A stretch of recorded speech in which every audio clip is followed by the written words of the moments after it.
Hey YouTube, this is Alex Benda, and this is my new design with me. This week, I'm really excited. I'm going to be finishing off the April subscriptions today, which, considering it is the second day of February, I'm a month ahead. That is dopey, delicious, awesome. So that's not a saying. Don't use that in public. But yeah, let's go ahead. So what I'm going to be doing today is we'll be designing. Normally, Kayla designs the functional boxes and a lot of the functional stickers, but this time I'm going to do it because I'm taking a little twist on it, and so you guys can ride along. And so it's going to be a super simple one, but I think you really like it. So let's go ahead and jump Illustrator up here. So I've already got my window open. Last video I talked about some of the new changes I made. And again, if just watch that last video if you want to know what it is or how to do it. But I made the background white. I hide my artboard so I don't see that, and then I made these bigger. I find that's just a better way to work. I also work in tracing, which it just works for me. I don't actually use image trace. I honestly only live in this window and maybe the layers a bit. But there's all these other options for you, so mess around, see what you like, maybe painting, improving. I've never really goofed around too much. I'm sure essentials would be pretty nice, but you just can click and it would bring up different options. So actually, I think having the color guide is there is pretty cool, having them separate. So when you pick different colors, it can show you shades. But yeah, so I'm gonna just I'll try the essentials today and see what that's like. That's my little text messenger. All right, so first thing I want to do is we're gonna make a box, and we're gonna come over here, and you can just hold down over. It's gonna pop it up, and it's the rectangle tool, and that's what we want is a rectangle tool. And we're going to come up here, and I need it to be the Erin Condren size, which is 1.9 tall, and it is 1.5 wide. So this is the actual box size, but it's a little small to work in. But now that the proportions are there, I can just take the corner, drag it, make it bigger. I now have my Erin Condren box. What I'm going to do is I'm going to remove the infill. Got to select it first. So select it, remove the infill, and we'll make the edges a little thicker. And so there we go. That's our box size. I'm going to go ahead down here. You can't see it because my face is there, and I don't have well, let's do this.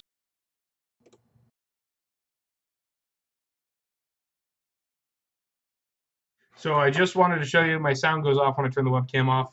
But that is where you can lock a layer. So now if I try to do anything on this, it won't let me. I like that wide. So if I'm designing and things, that layer will be locked. And I don't want to lock them all. I just want to lock the layer I'm working on, so the box. So that way I can still draw on things. But now when I go to move things, it won't let me move that box. Like it doesn't get affected. And so that way it's more in the background, just something to show me the proportions of what I'm doing. So the next thing is I need to open up the colors of that we've been working with. And I don't know if I've already saved it. I didn't. So I'm going to have to open up a file I've been working on. So I'm just going to come up here. Recent file doesn't show any, so I'm going to take a quick pause and open it up. I don't want to give too many spoilers away, so I'll bring it over to my side window. Resize, but here we go. This is the color palette right here to show you. This is kind of like the theme. I also threw some bright reds and yellows, but that's the theme. This is an anchor, if you haven't figured that out yet. But that kind of gives us what we need. So what I'm going to do is I'm going to take this and come down here. So if you ever are making your own color palette, and what I mean by that is you're coming down here with this color palette here, and you're dragging colors and making them, and you want to save them to use, let's say, over here, best way is come down here and you just save swatches. And it's going to save this all these colors. So even the one, not just this folder, but it's all of them. So sometimes what it's nice to do is come in, highlight everything. I leave the black and white, and you can just drag it down to the garbage. And that way you only have your main colors there. So now I'm going to save swatches, and we'll call it, sure, the anchor swatch. That's fine. Or let's do nautical. And if I can't spell right, sorry. So now it's there. So now if I jump over here, we can come down here and go under user define, and you'll find the nautical. It'll pop up. Just click on the folder and it'll add it over to the right. So one of the things we're doing here is we are doing like watercolors and brush strokes and a lot of really artsy. It's not going to be super easy to cut out in a box. All like the edges. It's not going to be a solid color. It's going to be gradients, and so this is going to take a little bit of different type of thinking than we have in the past. So first thing, let's pick a nice color. Let's start with a dark blue, sure. And I've accidentally selected the fill color, so we just hit this swap, and it's going to push it to the stroke color in the back and swap those. And then I can just click this none color, and that will bring it up. So there. Is that a shortcut command? Let me just try some real quick. Oh, life changer. This is why it's so important to know your shortcuts. So if you're ever like, oh dang, I need to get rid of that, if you use the !// command, it will automatically remove the color. Look, we just learned something together. That is awesome. I will use that all the time. So yeah, let's go ahead. We've got this color now. Let's go ahead and make it a little thicker. Well, we shouldn't do that yet. So underneath your brush, once you're in the select tool and you've got your lines selected here, you see that you've got some options up here. And you've got uniform, so this is your line's width, so you can do some cool things here. And there's a way to manually do this where you can adjust the thickness of the line. But we really don't want that. We want to go to uniform. What we want is texture strokes. And that's going to be under this side. And there's some that are, you know, they put like 4 or 5 in here. But there's a whole bunch under here that you can use. So what I do is we're going to use Bristle Brush Library. No, we're going to start with Artistic, actually. Artistic, and open up Calligraphy. And although we're not probably going to use any of these, we're going to do exactly what I did with the library, which is open up your window. And you can see the brush strokes here. So now we can kind of see, do we want charcoal? Do we want, maybe we'll put a background color and then put colors over it, because there is going to be white showing through. Or we could do an overlay, but we're going to go through and try and pick one out. I know there's one in particular I'm a huge fan of. I think I just jumped by it too. Nope. You can go through and obviously pick out different styles. And we're going to start with this one. And it's okay if there's a little extra. Like I said, we might not even be putting a little background back there, so it's not just white. But I'll show you what I'm talking about in a second. I really wanted, the goal of this is to show you to use the blend tool. So we're going to I'm going to hold down Alt, duplicate it, or Alt drag, and that duplicates if you let go while you're holding Alt. So now we've got top and bottom. And we can change this bottom color, let's say to, we could go for a lighter blue. We go for a full different color.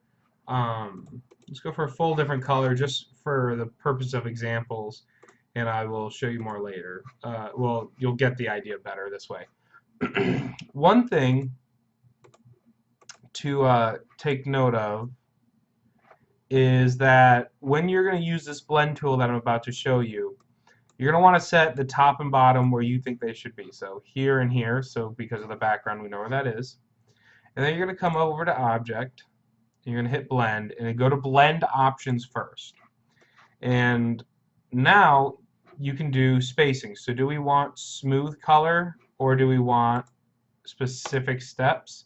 And I always go for specific steps. So I know for a fact we usually go for 5. I think it's 5 or so. So we'll do 5 and we'll click OK.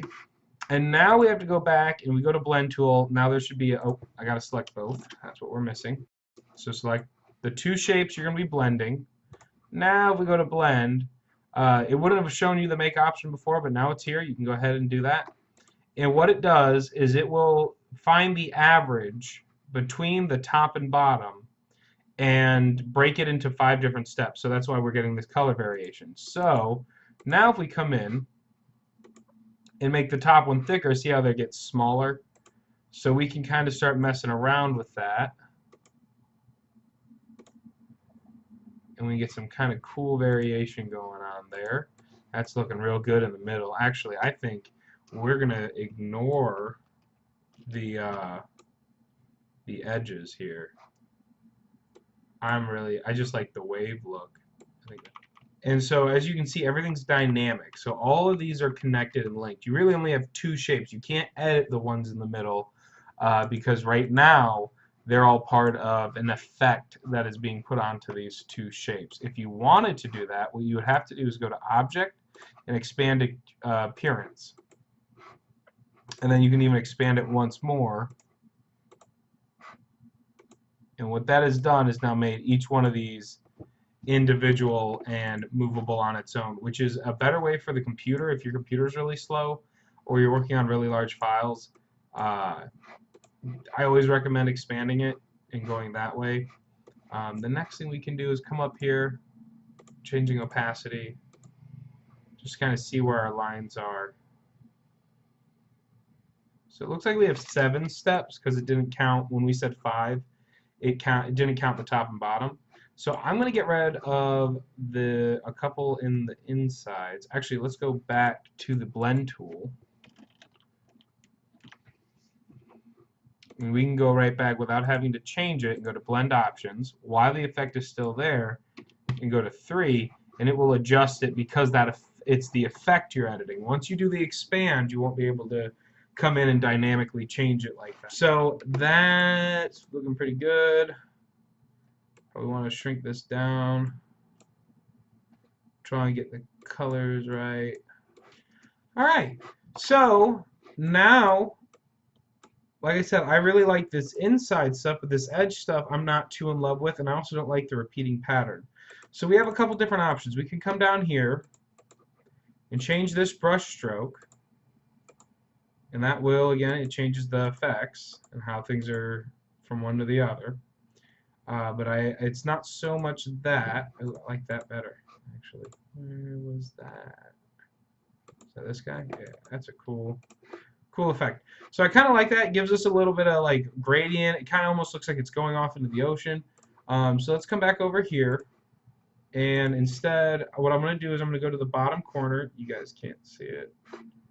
Okay, I'm going to be quiet for a second. Just watch.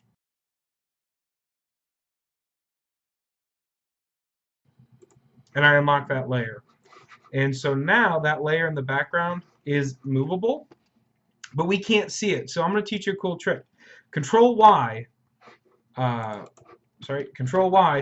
do what's called a wire outline. So this is where you can really see, these are the only three shapes we have. So if you're looking at, this shape here and here, these ones in between are an effect. When you hit Control Y, you're only going to get those lines, and it will ignore stroke and everything. So now I can select what I want in the background and move it to the foreground, hit Control Y again, and now my shape's on top. And so when you're working with a lot of complicated shapes and you're working on a lot of things that are layered, Control Y really comes through and helps you grab what you need, and then just Control Y and it undoes it. So now that we've got that, we have a couple options that we can do. First, now that I like how this is, there's a little white spot in here, but I will just shrink a dink of this down, and now it's gone.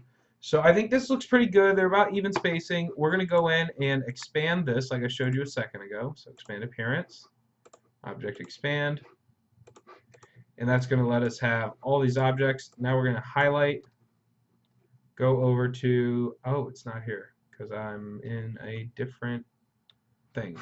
All right, window, and we're looking for Pathfinder, and we want to we want to minus front. We want to trim is what we really want, but it's not going to let us do that.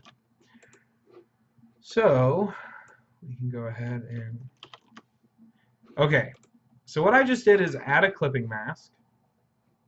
And it's a pretty simple process. What it is you have a shape on top, and then you highlight all the shapes beneath it. And Control 7 will create a clipping mask that will say anything inside the shape on top is now in here. And now, again, if you're working with large files all the time and trying to get this to work, a good trick to help your computer out is you can see that each one of these in here is still there. You can see the outline, right, beyond it. So this is why I said we needed trim. You can just select that, and now if you click trim, it has trimmed all the excess in that clipping mask. Now all that is left is what we see here. And so if we want to highlight everything, or here we go, right click, ungroup.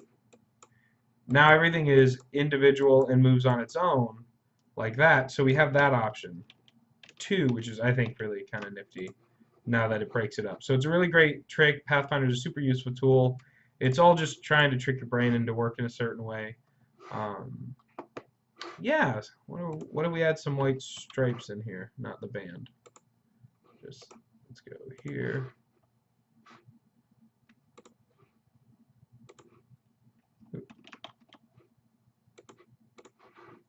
Maybe. No, I kind of like that gradient look. And so I'm going to lower the opacity a little. And that's going to give us this nice wave look. By lowering the opacity, it's going to make it easier for people to write on.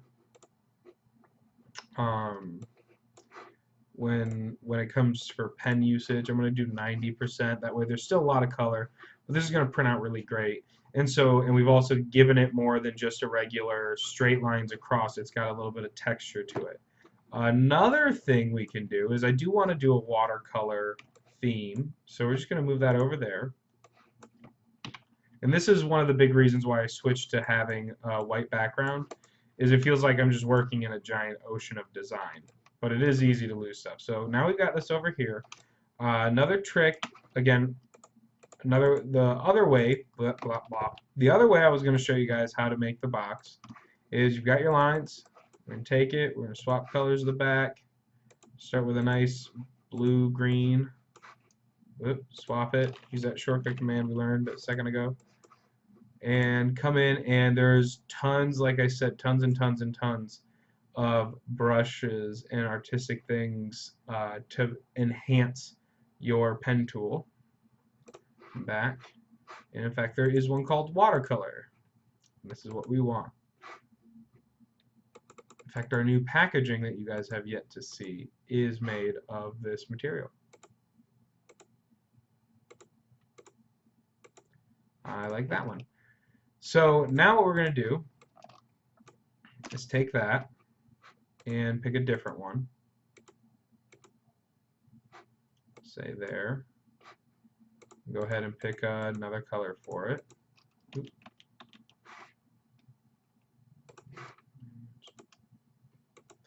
A nice blue.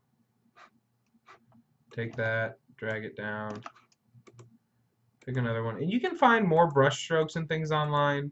A lot of them for free use, for personal use. But just remember, if someone designed it and they worked really hard at it, you should totally give them some props. Most brush packs are like $2-3. Nothing that's going to kill you. And consider if you're doing this for resale, obviously you should hopefully be able to make that back, and it's not going to break the bank or anything. And that's you're able to help other people out, which is important. Okay. We actually want to go back to that green. So this blue's a little humdrum, so we're going to bring it up on top and try and get maybe a darker blue. So the only issue with this brush palette is that there is a lot of opacity through it because it is a watercolor palette. And it's not really giving me as bright style I want, and there's a way I can fix that. But I will show you in a second. I'm just going to copy these, bring them down. We don't need the bottom one.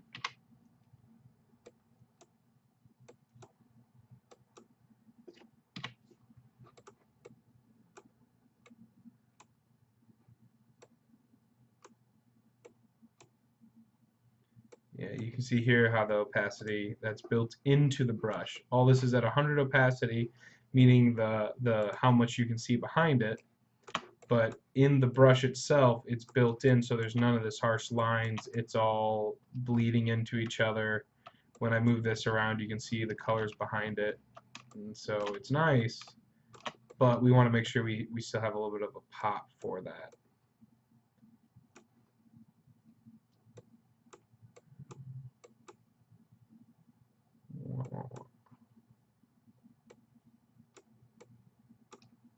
So now we're just messing around with the shape, trying to get it. We get a good kind of box shape. Whoop, wrong one.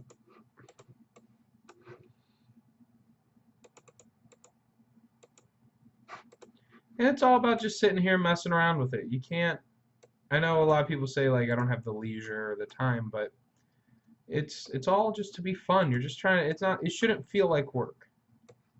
I don't feel like work. I feel like I'm just having a little bit of like a little giggle at this. Maybe I want to reflect this around. Give it a little more texture on that side so we're not looking too mimicky. Do the same thing here. There we go. You know, and it just have fun. Don't beat yourself up. You're not going to learn it in the day. You're not going to learn it if you're not having fun.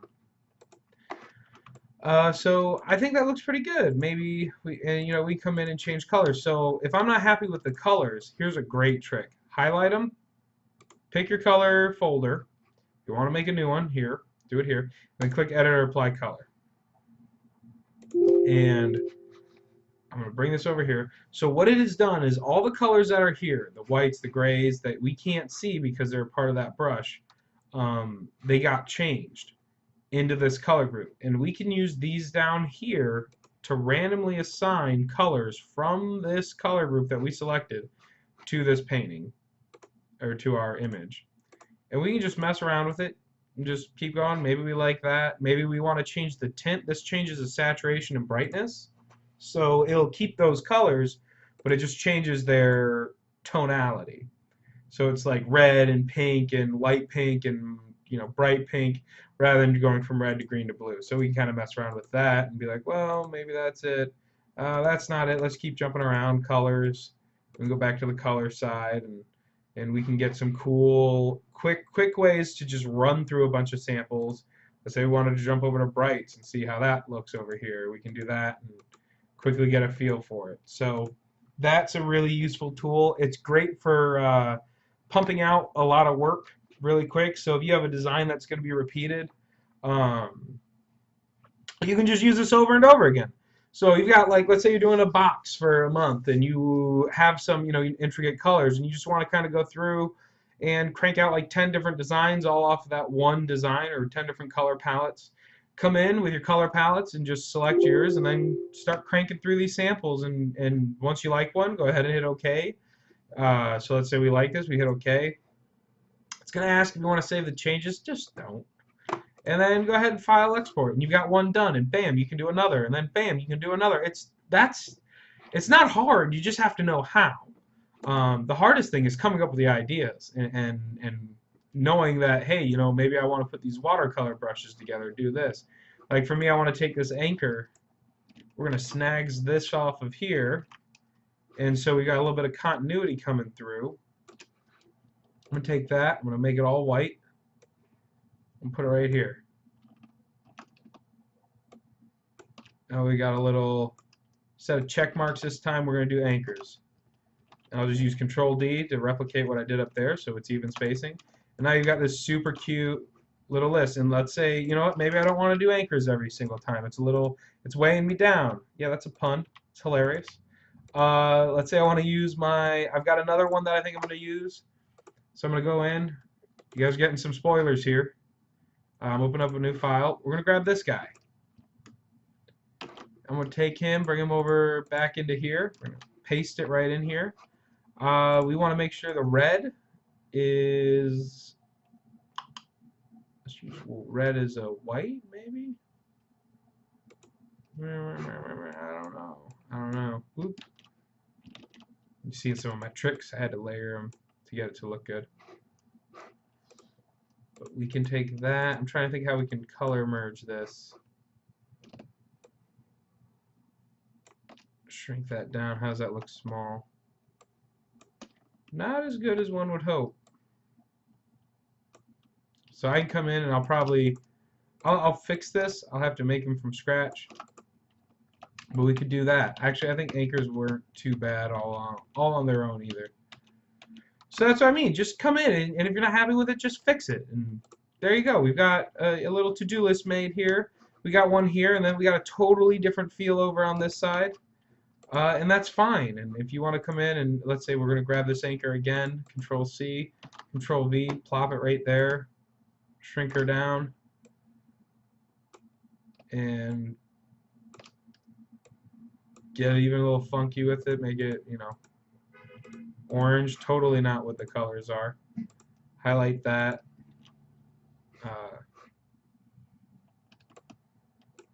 Drag it down, just kind of give it some separation. I need to group it, that's my big issue. Control G. There we go. So now we got that orange, it grouped. Bring it there. Plop them. Figure out where, here's another trick for you guys. I was showing earlier in last week's video, but this is a great way. Okay, you know for a fact that this one's where it should be and this one's where it should be. So you just highlight all of these. Not the background, don't do that.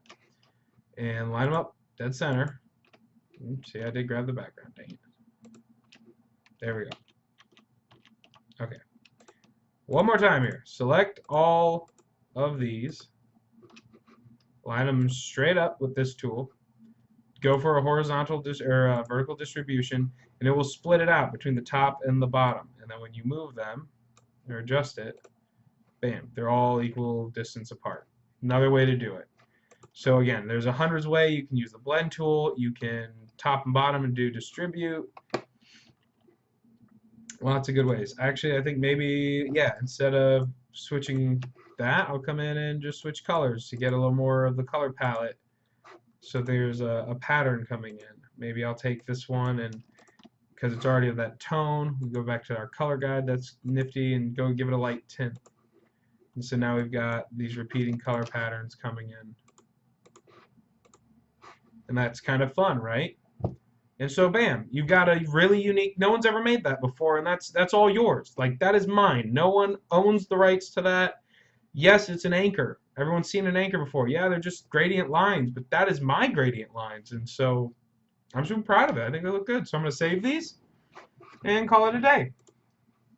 And yeah, so basically that's it. I just wanted to show you some of the simple tools to, like, it's not a hard thing. It's just knowing where everything is in all the drawers of Illustrator and coming up with ideas and being able to put it on paper. And you guys can totally do it. So if you're nervous, just give it a shot. What do you have to lose? Nothing. Yeah, thanks for joining me. If you like this video, leave a comment.